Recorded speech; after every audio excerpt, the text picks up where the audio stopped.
As the Celestial Empire awakes, the beaches at Qingdao in the northeast of China are as busy as the city boulevards.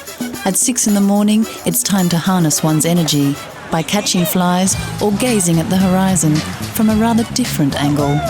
The fashion is for full-body swimsuits, apparently that resemble everyone else's. Bikinis haven't yet reached the shores of Qingdao. The ladies prefer to protect themselves from the sun and the impurities in the seawater.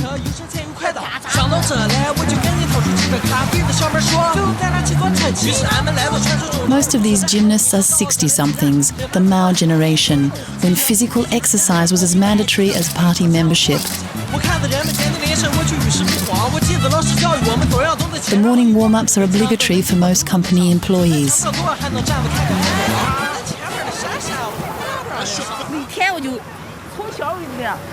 I've been doing this every day since I was a little girl. It's a real massage. As soon as I'm out of the water, I do this. You should try it. It's very nice. The best beauty parlour in the area is the beach. For a body scrub, take a handful of sand. Even the men are convinced. At the weekend, however, the beach belongs to the children. The eldest have long since finished their exercises and the temperature is rising. Parents keep a watchful eye over their progeny. In the land of the single child, they prefer to see them playing on the sand rather than taking the slightest risk in the sea.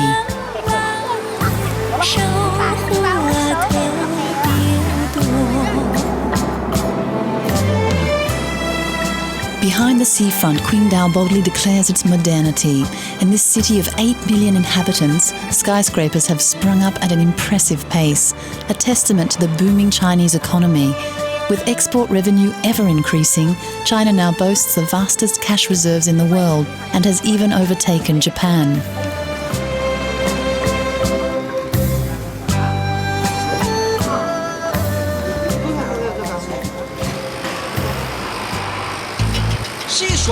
In Qingdao, the high-rise buildings and traditional life flourish side by side.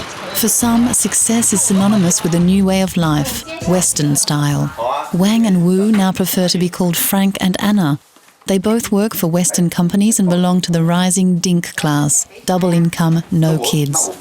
Sunday is the only day off for these budding Chinese yuppies. It's a day when white and blue-collar workers share the same leisure activities. It's a beautiful day, isn't it, darling? Yes, it is. How about a swim? It's lovely. There isn't a cloud. I worked really hard last week. I wanted to invite you to dinner, but you were always busy. Well, yes, but today we'll have a barbecue. Yes! I'll just get the bag ready. Okay.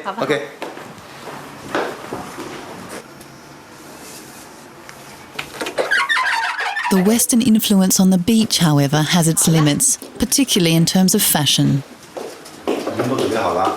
Look, darling, help me choose. This bikini was a present from my boss in Hong Kong.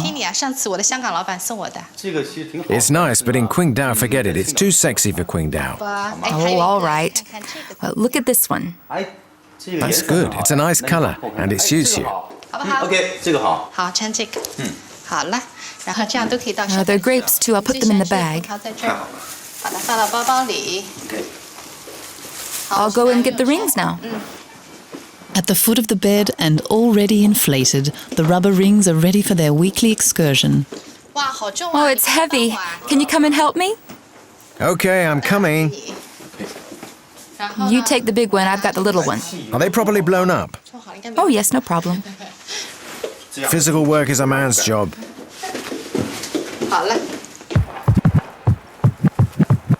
Frank could do without the beach bag, but not his rubber ring. The young executive happily admits his only fault. Without it, he'd sink. There's no shame in crossing town with a rubber ring under your arm. It takes more than that to lose face in China. Mockery is taboo here and discretion a national trait. And then on the beach, this minor handicap will go largely unnoticed. On any given Sunday, the man with the pump can make a killing.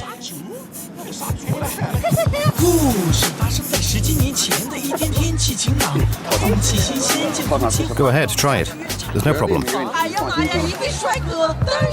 Don't worry. If it deflates, what do I do? If it deflates, I won't make you pay. This morning, old-timers put in their 300 metres without breaking sweat. But now the beach is a giant sandpit for youngsters half their age. Never without their rubber rings and never too far from the shore. Like Frank, many of these young adults can't swim. Today's party no longer provides swimming classes.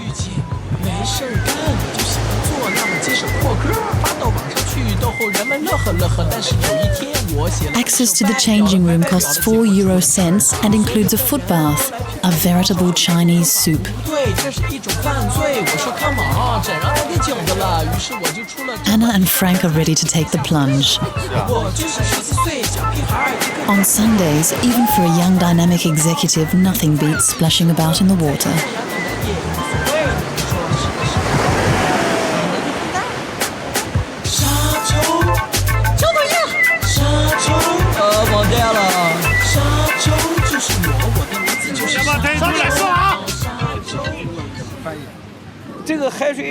There didn't used to be so many people here.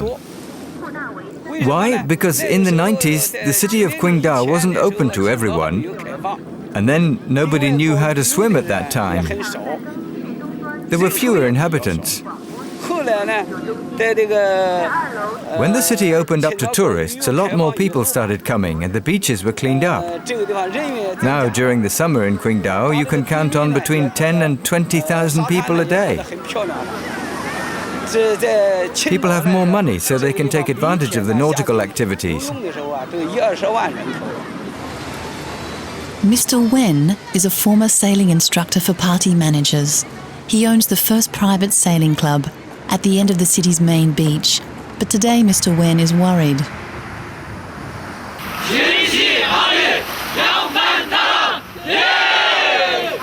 He has to prove to City Hall officials that he has achieved his goal, teaching 100 volunteers from the local Oceanography Institute how to swim. His pupils attempt to convince both the councillors and the press on hand to witness the event. The city will host the 2008 Olympics nautical events, and these young recruits are intended to be the organising committee's lifeguards.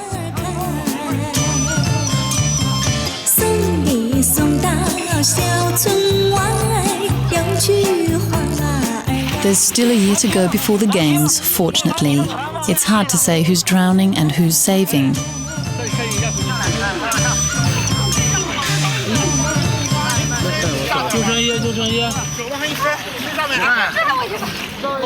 Even though we work at the Oceanography Institute monitoring the quality of the water, we don't know how to swim. We were even afraid of the water. We've learned a lot here and we really appreciate the course. So thanks to the management for organizing it. Thank you. As a secretary, I'm always improving my skills, like the whole company, which is working hard on making a contribution to the organization of the Games. I'd really like to be chosen as a volunteer for the Olympics.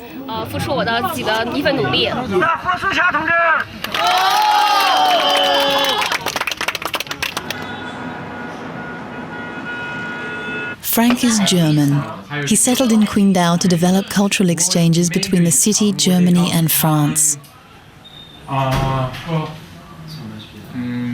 Beach number 1. In his association, the Chinese speak German. And the Germans, Chinese. If you're looking for a Chinese au pair, Frank can send one to Europe. If you want to come and learn Chinese, Frank will find you a host family. But to encourage you to discover China, he prefers to take on the role of tourist guide. Here we're on beach number 1, the most popular in Qingdao. The foreign tourists tend to avoid it. A lot of the Chinese who come here are dressed the same on the beach as in town.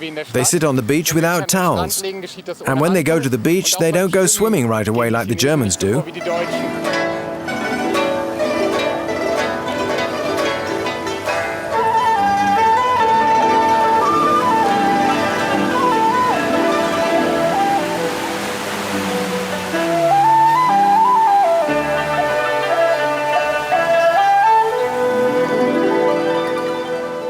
This is beach number 3. It's the quietest beach. As you can see, there are a lot fewer people than on beach number 1. You can swim quite comfortably. There's just the chance you might meet a few soldiers because the Qingdao barracks are right next to the beach. Mr. Wen is handing out diplomas. Swimming caps are neatly arranged. It's a very solemn occasion. The city won the Olympic Games thanks to the superb shoreline here. It's an ideal opportunity to thank the party.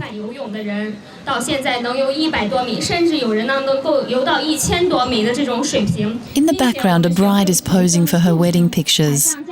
She's not the only one. Others are queuing up for their turn. Lean your head to the right. No, that's too much. That's it. Now don't move.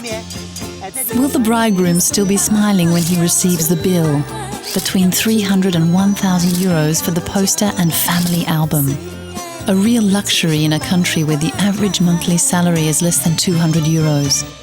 And yet there isn't a rock in sight without a tuxedo or a wedding gown. Couples come to Qingdao from all over China to commemorate the greatest day of their lives. Even if it's just for a few minutes, the time to put on a dress over a pair of jeans. The wedding industry is a big business in Qingdao. Mr. Wen rents out his two-master for trips around the bay. Today, the Oceanography Institute is paying for its employees.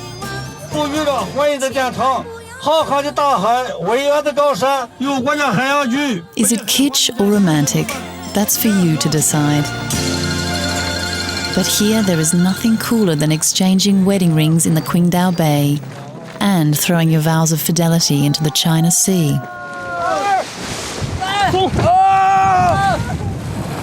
When I was little, I wanted to get married on the water, and today my dream has come true. In general, weddings take place in hotels. Weddings on the water are quite rare.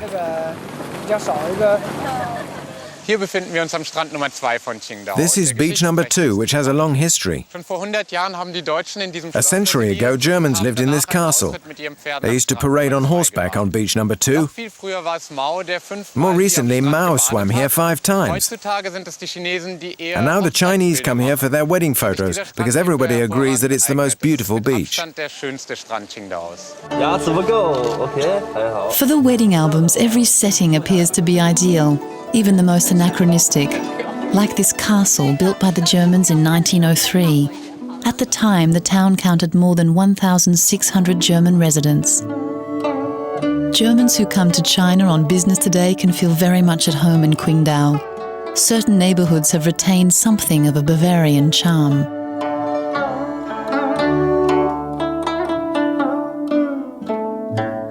Lu Hai is an expert on the history linking Qingdao with Germany. As director of the city library, he has written 22 books on the history of the city.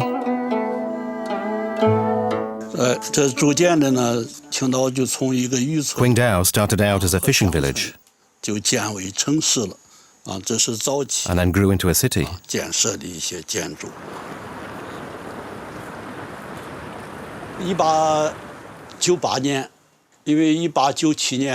The Germans arrived in 1897.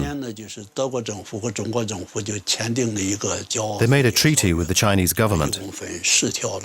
The agreement specified that their presence was acceptable if they built a port in Qingdao and a railway line linking the city with the capital. At the time, the Germans wanted to compete with the English, who had settled in Hong Kong. This is the German port. In fact, there were 2, one for the military and a commercial harbour. Qingdao became a prosperous town. Thanks to the railway, Qingdao became a holiday resort. German tourists working at the embassy in Peking and also Japanese tourists started to come here. At the time, you had to reserve a hotel room at least a week in advance. Otherwise, there was nothing available.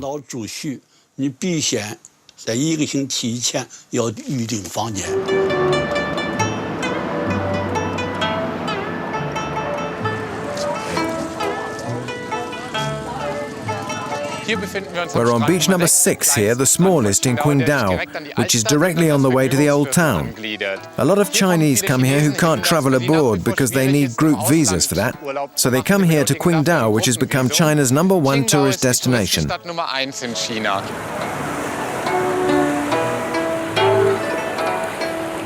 Germans, Japanese and Chinese. For over a century, coastal navigation has brought tourists to Qingdao.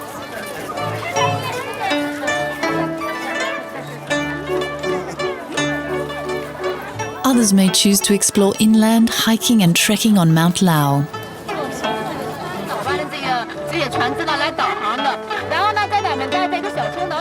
The 2 naval ships you can see belong to the Maritime Museum. The lighthouse on that island there was built by the Germans. As everywhere, in Qingdao, money will buy you anything, even souvenirs. There are the classic shell necklaces, and thanks to digital technology, instant photos. Back home, the neighbours will be green with envy.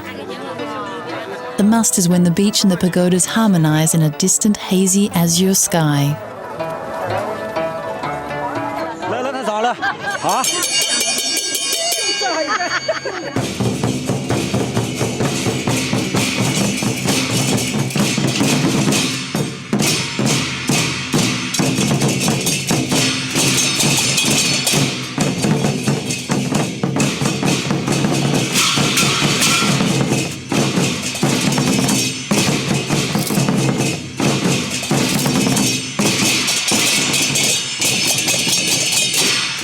In the city shops, the sea is available in a dehydrated version. Dried fish and dried seafood. The whole ocean comes in a sachet. They provide delicious meals, if you know how to make them. But Qingdao is also a paradise for fresh seafood lovers. Qingdao is above all known for its seafood. You can find restaurants like this on every street corner. For anyone who likes seafood, you can find anything you want here. There are well-known shellfish like mussels and oysters, but also other things that are completely unknown in Germany. If you want to discover new tastes and flavors, this is the place to come.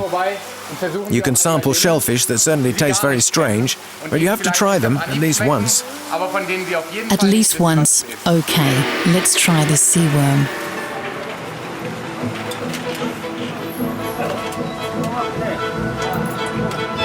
Just a few years ago, Lao Zhou was more used to carrying an attaché case than a kayak. He was a television presenter. His wife worked importing and exporting hats. 4 years ago, they gave it all up. They lived a stone's throw from the ocean but never saw it. They were too busy.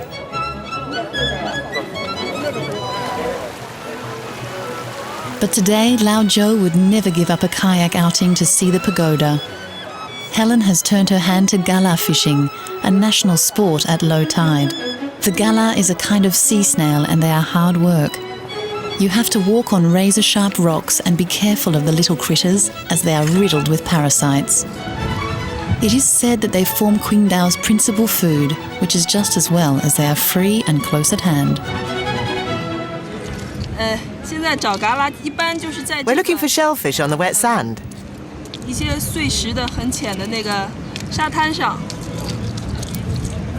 Oh, I found a big one.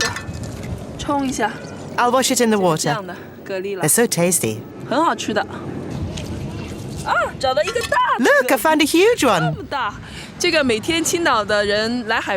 Every day the inhabitants of Qingdao come to the sea, not necessarily to swim, but to collect the galas. You cook them in water and they're delicious.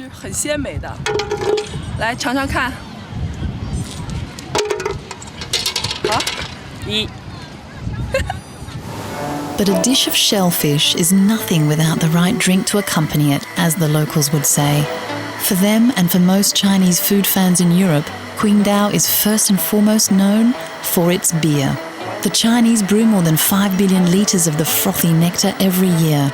The city has 4 of the country's 50 breweries, and it was here that it all began. The people of Qingdao know this can very well. In the past, the Chinese didn't drink beer. The inhabitants of Qingdao were the first. In 1903, the Germans built a brewery here. And from then on, the population began to appreciate beer. Thanks to the Qingdao brand, China has a worldwide reputation.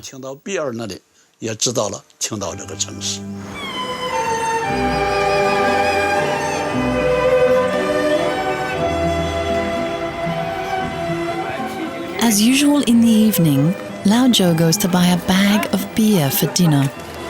The beer is sold by weight in shops that are open all night. 5 euro cents for a bag of beer, but there's often more head than beer.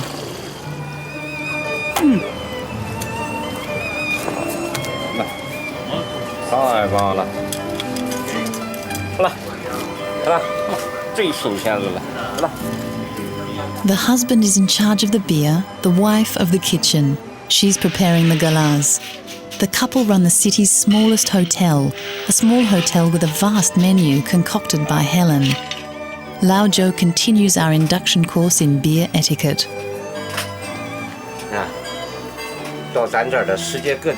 This is Qingdao beer. It has to be poured like this. Everybody comes here to taste cool Qingdao beer.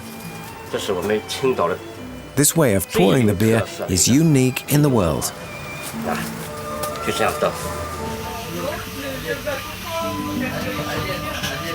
Upstairs are 6 rooms, simple but reasonably priced, between 4 and 12 euros a night.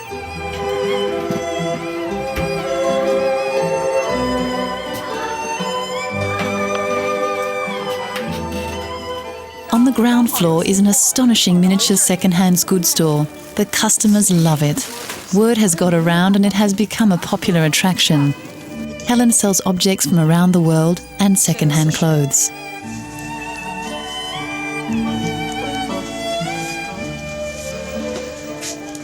Her husband's chief interest is old clocks. Lao Zhou collects time. He believes all the hotel's clients leave a moment of their life behind, recorded on the clocks. On his computer, endless images of the hotel's grand dinners, dinners washed down naturally with the local brew.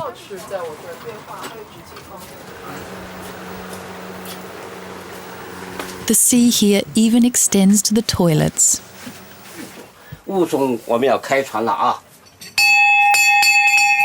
This is when the boat leaves. I like it. I feel good. Why do I like this collection? Because on a boat there is a wheel for steering. For me, it's symbolic, collecting the wheels. When the clients see these wheels, they remember the story of their own lives. They're like ships at sea, too. The wheel gives them a direction, and the compass gives their position.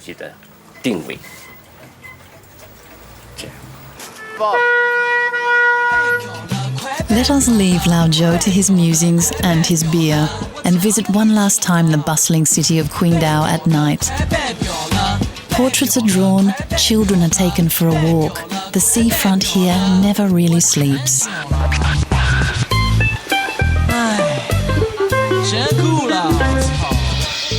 Anna and Frank end the weekend with a karaoke session amongst friends, romance Chinese style. The song is about love and a romantic walk on the beach.